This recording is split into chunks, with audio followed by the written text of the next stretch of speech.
Let's add metadata. The metadata that we're going to add is a best practice or recommended for a purpose because the only thing required in the head is the title. When you create a page in Dreamweaver, it automatically adds your character set as UTF-8.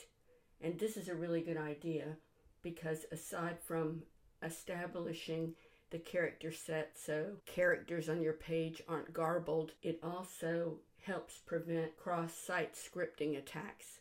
So it's a security benefit as well. Some say that it slows page loading to include the metadata character set, but it is also thought that the advantages in most cases far outweigh the disadvantages, especially at this level. The first metadata element that we're going to add is going to be keywords.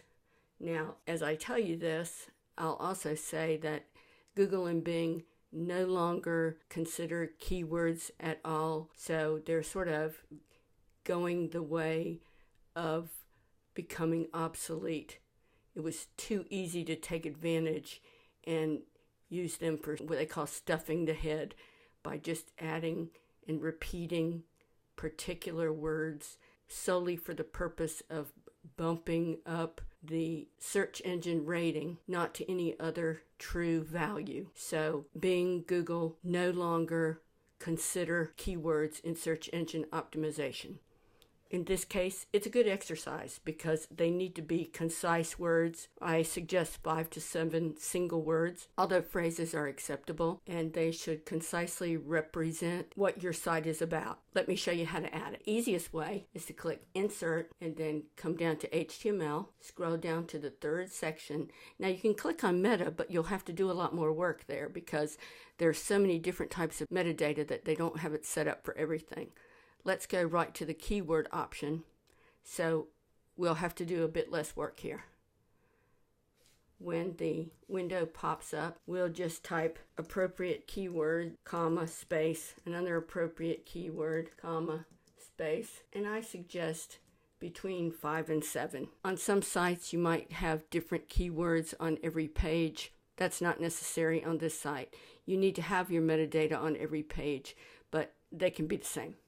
I'm going to click OK, and you can see that it's added my keyword metadata. Now I'm going to click Enter, and to add description, I'm going to click Insert, HTML, go down to the third section, and now I'll click Description. Under Description, I'll write a concise description of what exactly my site is and what it offers. It used to be 300, but on the safe side, keep it to 160 characters so that Google won't chop it off. You want to keep control of that, so go ahead and keep it under 160 characters so that the description you compose will be the one that's available. Click OK, and then it will add that as well.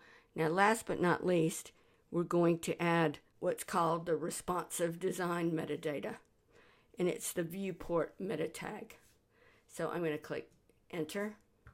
I'm going to click Insert, I'm going to HTML, and I'm going to click Viewport. Automatically, I get the default and most common Viewport metadata entry. The width, device width part sets the width of the page to follow the screen width of the device. The 10 part sets the initial zoom level when the page is first loaded by the browser. So now you've inserted the metadata you need to begin the project. Let's clean that up a little bit. In Dreamweaver, if you click anywhere in the HTML, click on the tag just above the Apply Comment tag, and then click Apply Source Formatting. It'll clean up your HTML for you, and I love that. So now we're going to go File, Save, and we've completed the metadata mini tutorial.